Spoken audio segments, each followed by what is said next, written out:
जय हिंद साथियों, GSP competitive exam YouTube channel में आपका स्वागत है। साथियों, हम लोग जो है डिस्कशन कर रहे थे घटना चक्र का, बायोलॉजी का। तो अभी तक मैंने लेक्चर नंबर 4 तक बना दिया है। अगर आपने उसको नहीं देखा है तो आप मेरे प्लेलिस्ट में जाकर देख सकते हैं। आप किसी भी एग्जाम की तैयारी कर रहे हैं और उस एग्जाम में अगर विज्ञान आ रहा है, साइंस आ रहा है, बायोलॉजी, फिजिक्स, केमिस्ट्री, तो आप इस चैनल से जुड़ सकते हैं।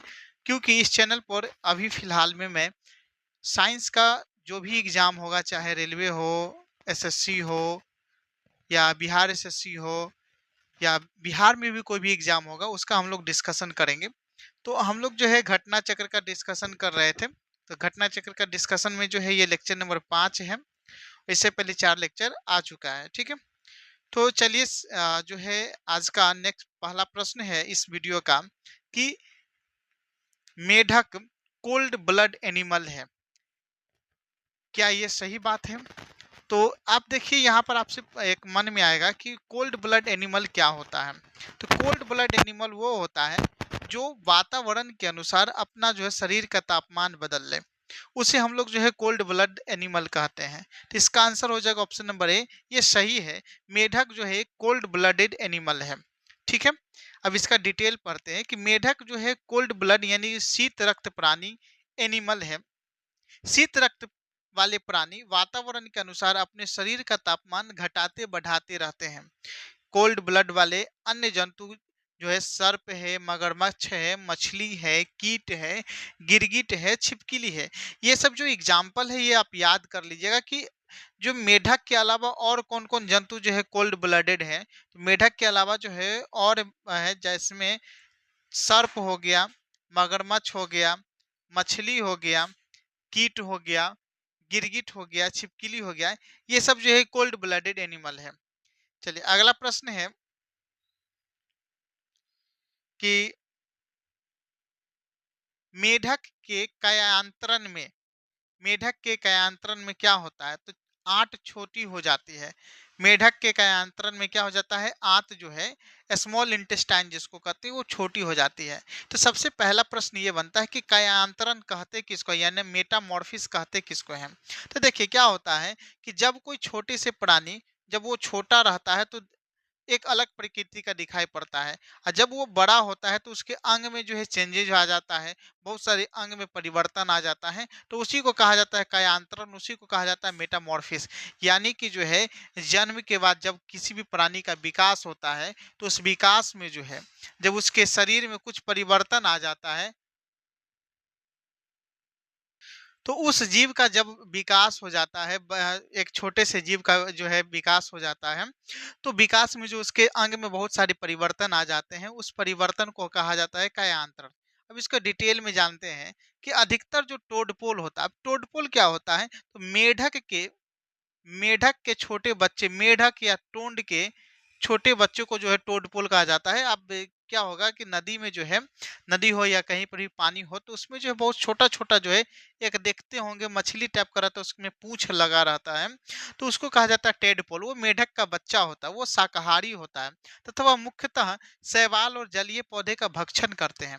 परंतु जब टोड टेडपोल जो है विकसित होकर वयस्क मेढक बन जाते हैं तो उनकी आंतें छोटी हो जाती है। ये जो टेडपोल होता है, टेडपोल का जो है मतलब ये हो गया कि ये जो सांस जो लेगा ना, ये सांस लेता है गलफड़ा के माध्यम से। क्या, किसके माध्यम से? गलफड़ा के माध्यम से सांस लेता है।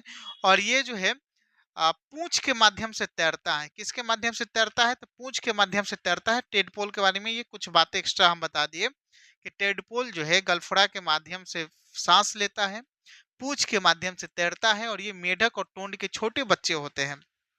जब ये बड़ा होकर वयस्क मेढक बन जाता है तो उसमें जो छोटी आंत होती है ना, वो उनकी जो छोटी आंत उनकी जो आंतें होती है वो छोटी हो जाती है। उनकी आंतें क्या हो जाती है? छोटी हो जाती है, जो मांसाहारी भोजन के पाचन में सहायक हो जाती है। अच्छा, जो आंत होती है वो बड़ी किसकी होती है? तो शाकाहारी जंतु का जो है आंत बड़ी होती है, क्योंकि जो है शाकाहारी जंतु को जो सेलुलोज का पाचन करना पड़ता है, और सेलुलोज आसानी से नहीं पच पाता है। तो शाकाहारी जंतु का जो है आंतें बड़ी होती है, जो मांसाहारी जंतु होते हैं उसकी आंतें छोटी होती है। तो यहाँ पर जो है आंत छोटी हो जाने से जो है वो मांसाहारी भोजन के पाचन में सहायक हो जाती है।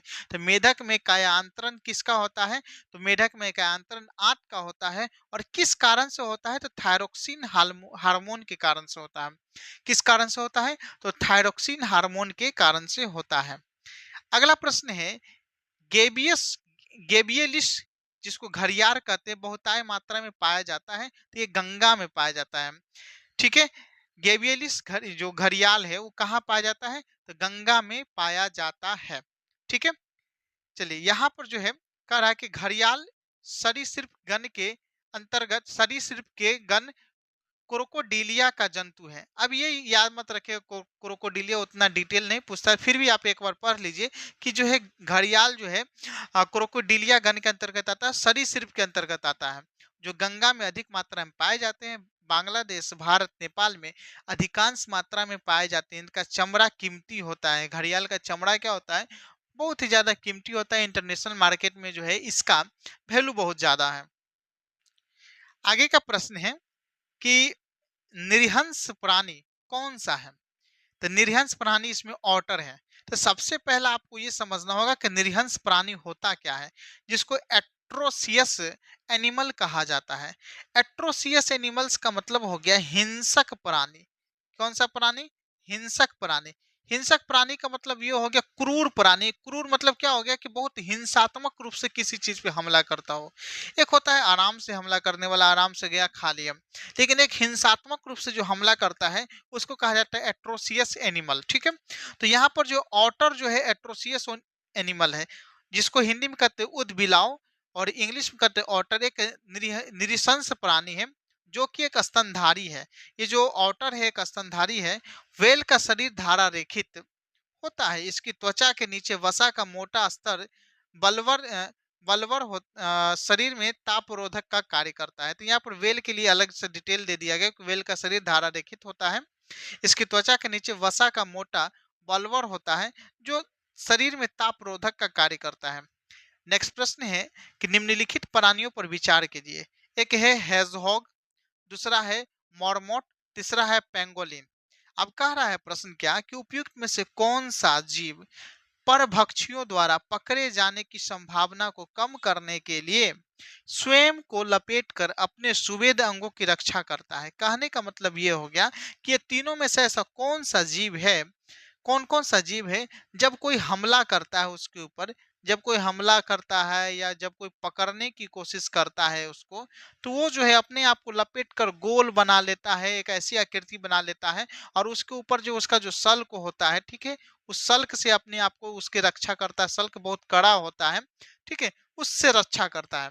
तो इसका आंसर हो जाएगा ऑप्शन नंबर डी, एक और तीन। एक और तीन का कहने का मतलब हो गया हेजहॉग और पेंगोलिन। हेजहॉग पेंगोलिन को जो है जब कोई हमला एहसास होता है कि हमारे ऊपर कोई हमला करने वाला है, तो वो क्या करता है कि वो गोल बन जाता है और अपना जो त्वचा है, जो हार्ड त्वचा होता है, हार्ड जो सल्क होता है, उसको ऊपर चढ़ा लेता है और उससे अपनी रक्षा कर लेता है। ठीक है, चलिए आगे का प्रश्न है कि भारतीय गिलहरियों के बारे में निम्नलिखित कथनों पर विचार कीजिए।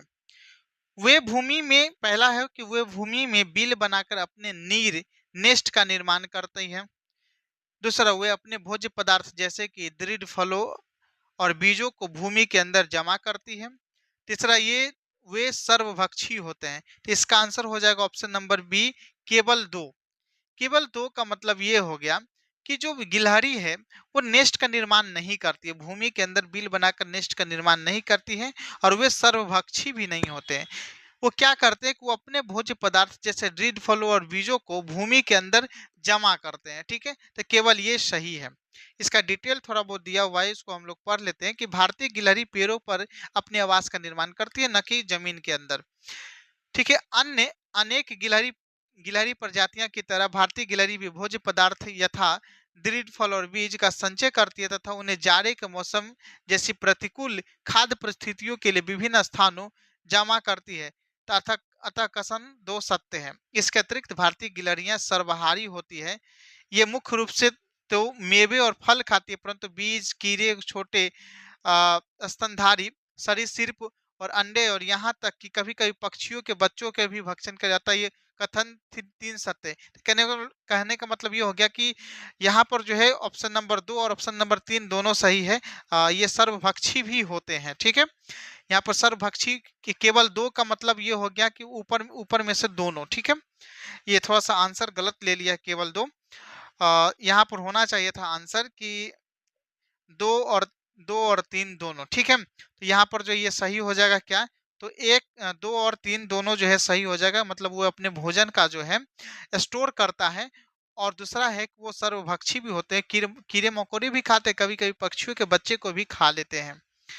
अगला प्रश्न है निम्नलिखित में से श्वान उपजाति में कौन भौंकने में असमर्थ है? श्वान का मतलब हो गया हंस। क्या हो गया? हंस।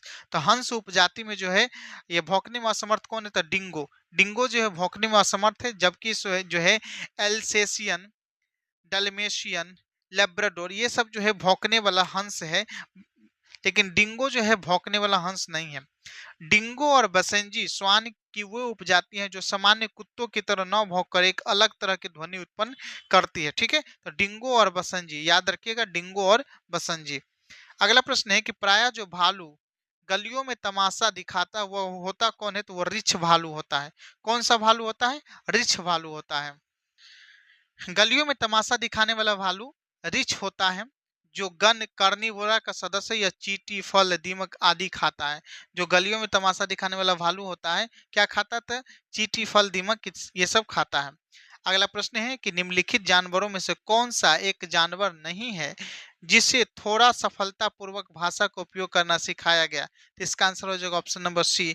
कुत्ता को जो है भाषा का उपयोग करना नहीं सिखाया गया, बनमानुष चिंपैंजी को सिखाया गया, तोता को सिखाया गया, डॉल्फिन को सिखाया गया, लेकिन कुत्ता को नहीं सिखाया गया है।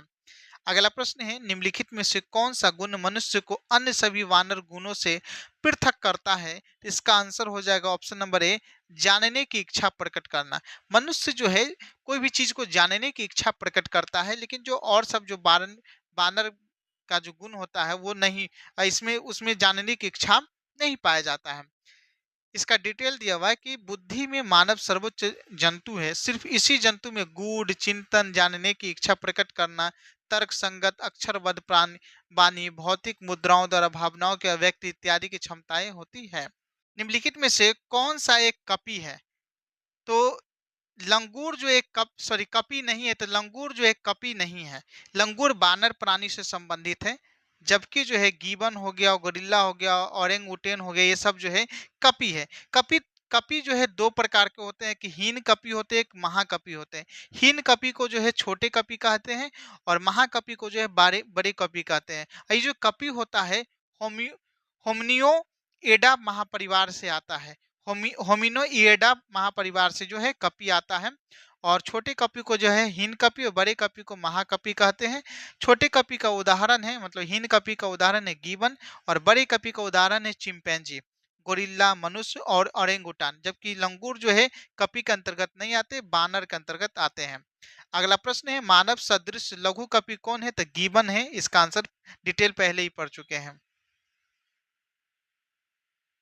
नेक्स्ट प्रश्न है निम्नलिखित में से कौन किसी वृक्ष या लकड़ी के लट्ठे में बने छिद्र में से कीटों के खुरचने के लिए लकड़ी का औजार बनाता है? तो इसका आंसर हो जाएगा ओरेंगुटान। ओरेंगुटान को देखा गया है क्या कि जब वो उसको कीट को खुरचना रहता है तो लकड़ी का औजार बनाता है, ठीक है? और इसका अर्थ, ओरेंगुटान का अर्थ होता है जंगल में रहने वाले इंसान। इसके 3 जो है प्रजातियां हैं, बोर्नियस, सुमात्रान और तपनुल। ये तीनों प्रजाति जो है संकटग्रस्त। याद रखिएगा कि बोर्नियन, सुमात्रान और तपनूली ये सब जो है ऑरेंज उटान का जो है एक प्रजाति है, ठीक है? अगला प्रश्न है पांडा उसी कुल से संबंधित है जिस कुल से भालू संपत्ति संबंधित है। तो पांडा और भालू एक ही कुल से संबंधित है और उस कुल का नाम है उर्सिडी। उस कुल का क्या नाम है? उर्सिडी। इस वीडियो का लास्ट प्रश्न है कि निम्नलिखित जंतु में से किस में 3 प्रकोष्ठ हृदय होता है? तो इसका आंसर हो जाएगा मेढक। मेढक में जो है 3 प्रकोष्ठ हृदय होता है। कहने का मतलब यह हो गया कि उभयचर, सांप और छिपकली में 3 प्रकोष्ठ हृदय पाया जाता है, जबकि मछली में जो है 2 प्रकोष्ठ हृदय पाया जाता है।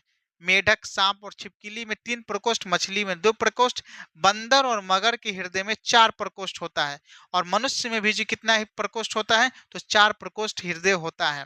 तो इस प्रकार हम लोगों ने 15 प्रश्न का डिस्कशन किया है। अगर वीडियो अच्छा लगा हो तो लाइक कीजिएगा। फिर मिलते हैं नेक्स्ट वीडियो में। जय हिंद।